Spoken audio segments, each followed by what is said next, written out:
За помалку од 10 дена престанува да важи одлуката за замрзнување на цените на дел од основните прехранбени производи.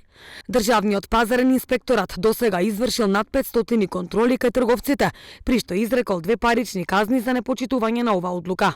Прашавме дел од струмичани дали мислат дека треба ваквата мерка да продолжи и по 31 јануари. Мислите ли дека треба да продолжи мерката за замрзнатите цени, затоа што уште 8 дена истекува ваквата мерка на некои од производите кои беа замрзнати? Нека продолжи.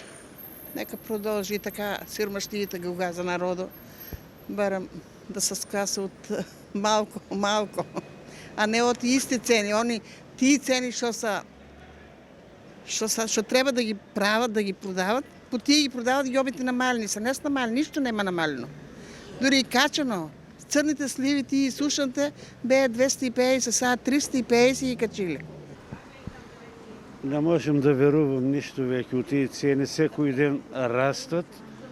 Се гледа и по само послуги и да се замрзне, ово ќе биде, ама тешка работа.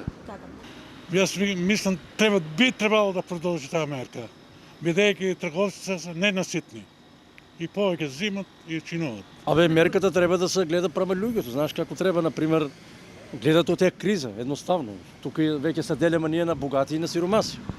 И треба да се зема една средна средина. Владата со одлука ги замрзна цените на месото, млечните производи, маслото, брашното, лебот и шеќерот на 1 декември претходната година, поради бранот поскапувања и најавите дека е можен ценовен шок. За сега нема конкретен став од владата дали ова мерка би можела да продолжи. Допрва ќе се анализира.